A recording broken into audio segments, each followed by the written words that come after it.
This is Democracy Now!, democracynow.org, The War and Peace Report. I'm Amy Goodman. Voting has begun in India, in the largest election the world has ever seen. About 815 million Indians are eligible to vote over the next 5 weeks. The number of voters in India is more than 2.5 times the entire population of the United States.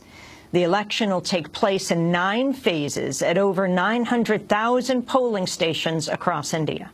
Results will be known on May 16th. Pre-election polls indicate Narendra Modi will likely become India's next prime minister. Modi is the leader of the BJP, a Hindu nationalist party. He served as the chief minister of Gujarat, where one of India's worst anti-Muslim riots occurred in 2002 that left at least 1,000 people dead.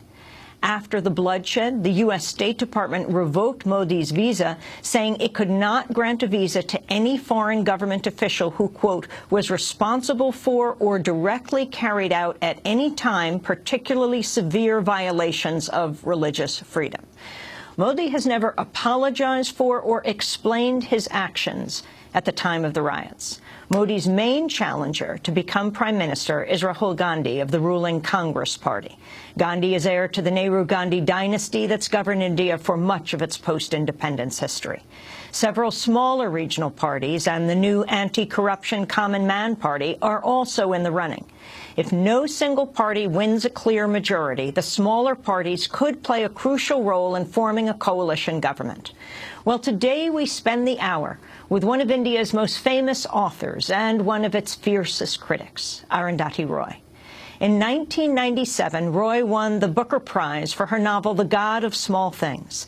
Since then, she has focused on nonfiction. Her books include An Ordinary Person's Guide to Empire, Field Notes on Democracy, Listening to Grasshoppers, and Walking with the Comrades.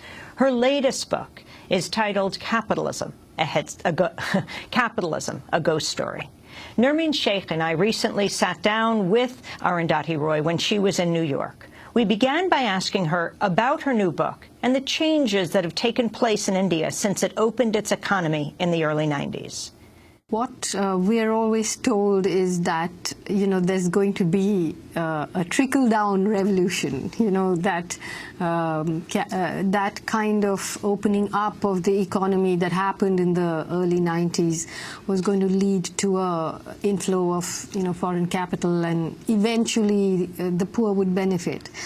So, being a novelist, I started out by standing outside this 27-storied building that belonged to Mukesh Ambani, with its ballrooms and its 6 floors of parking and 900 servants and helipads and so on.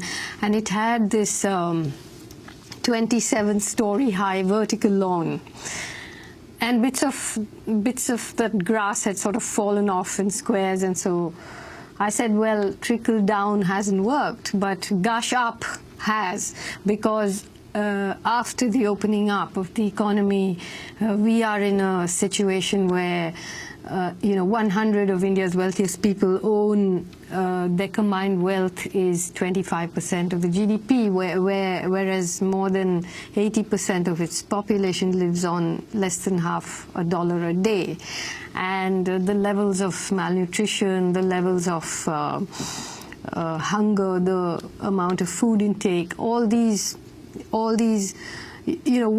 India is shown as a quickly growing economy, though of course that has slowed down now dramatically, but at its peak, what happened was that these new economic policies created a big middle class, which given the population of India, gave the impression of it was a universe of its own, with the ability to consume cars and air conditioners and mobile phones and all of that. And that huge middle class came at a cost of a much larger underclass, which was just away from the arc lights, which wasn't even being looked at.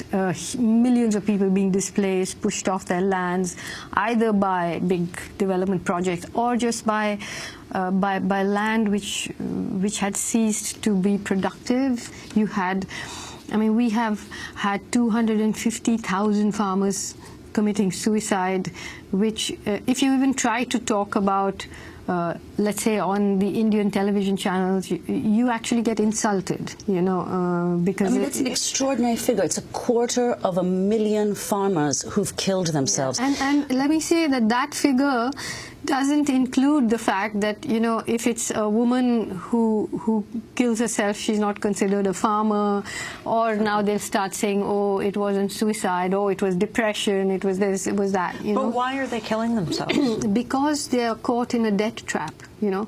Because what happens is that the entire face of agriculture has changed. So people start growing cash crops, you know, crops which are market friendly, which need a lot of input. You know, they need pesticides, they need bore wells, they need all kinds of chemicals, and then the crop fails, or they you know, the cost of that they get for their product doesn't match the amount of money they have to put into it. And also you have situations like in the Punjab, which was called the rice bowl of India. Punjab never used to grow rice earlier, but now... In the north of India. Yes, in the north. And it's supposed to be India's richest agricultural state. But there you have so many farmer suicides now. Land going saline. You know, people, ironically, the way they commit suicide is by drinking the pesticide, you know, which... they need to, and apart from the fact that the debt, the illness that is being caused by all of this, in Punjab you have a train called the Cancer Express, you know, where people just coming in droves to be treated for illness. And the you know, train is called yes, the Cancer Express? It's called the Cancer Express. Because of the pesticide that they're exposed to? Yeah. And they are, and this is the richest state in India, you know, I mean, agriculturally, the richest.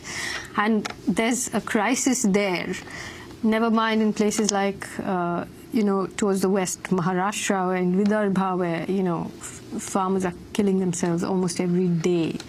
I was wondering if you could read from Capitalism, a Ghost Story.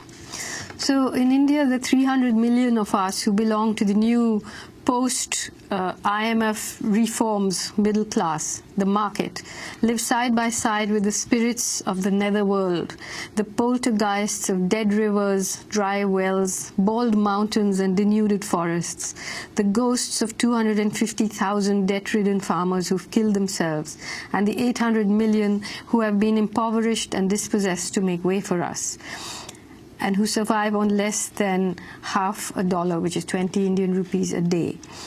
Mukesh Ambani is personally worth $20 billion.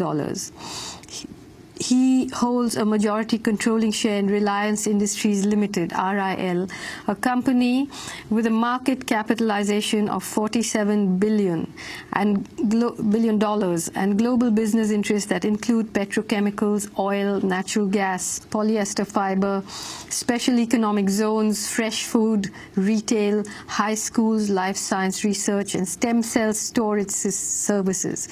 RIL recently bought 95% shares in Infotel, a TV consortium that controls 27 TV news and entertainment channels in almost every regional language.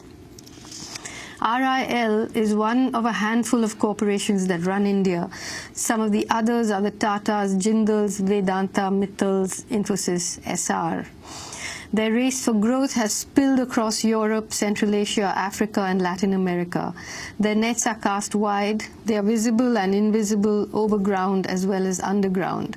The Tatas, for example, run more than 100 companies in 80 countries.